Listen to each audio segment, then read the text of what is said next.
Khulna medical কলেজে আগুনে ক্ষতিগ্রস্ত হচ্ছে অপারেশন থিয়েটার ও চিকিৎসা সরঞ্জাম। অক্সিজেন সিলিন্ডার ও এসির বিস্ফোরণে হাসপাতাল জুড়ে ছড়িয়ে পড়ে তীব্র আতঙ্ক। জানালা দিয়ে নামতে গিয়ে ও উদ্ধার কাজ চালাতে গিয়ে নার্স ও ফায়ার সার্ভিস কর্মী সহ আহত হয়েছেন অন্তত 5 জন। বুধবার সকালে হঠাৎ করেই খুলনা মেডিকেল কলেজ হাসপাতালের ৩য় তলার জরুরি অপারেশন থিয়েটারে কালো ধোঁয়া দেখতে পান স্টাফরা।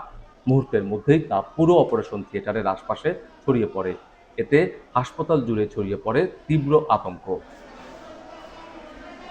আগুন লাগার পরপরই পোস্ট অপারেটিভ রুমে থাকা 7 জন রোগীকে নিরাপদে সরিয়ে নেন স্টাফরা। তবে ভেতরে আটকা পড়েন 3 নার্স। পরে জানালা কেটে মই দিয়ে তাদের উদ্ধার করা হয়। এ সময় মই থেকে নিচে পড়ে গিয়ে গুরুতর আহত হন এক নার্স। এছাড়াও স্টোর রুমের অক্সিজেন সিলিন্ডার ও এসির বিস্ফোরণের শব্দে ওটির দেয়াল ও চিকিৎসা সরঞ্জাম ব্যাপক ক্ষতিগ্রস্ত হয়েছে।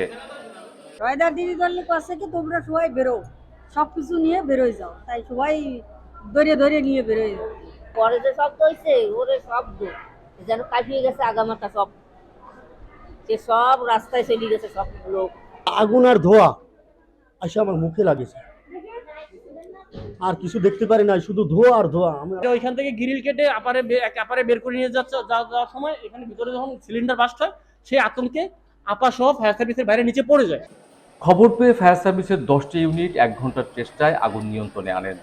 ভোর 6টার দিকে আমরা আগুনের প্রথম খবর পাই। খুলনা মেডিকেল কলেজ হসপিটালের 4তলা ভবনের 3তলায় আগুন লাগছে। আমরা শুরুতে 3টা ইউনিট নিয়ে ঘটনাস্থলে রওনা দিই। ঘটনাস্থলে আসার পথে আগুনের ভয়াবহতা দেখে আমরা আরও ইউনিটের সহযোগিতা চাই। সর্বমোট 10টা ইউনিট এখানে পৌঁছে ফায়ার সার্ভিসে। আমরা প্রায় 45 মিনিট কাজ করার পরে আগুন নিয়ন্ত্রণে আসে। কর্তৃপক্ষ জানিয়েছে হাসপাতালের অন্যান্য বিভাগের চিকিৎসা কার্যক্রম সম্পূর্ণ স্বাভাবিক রয়েছে।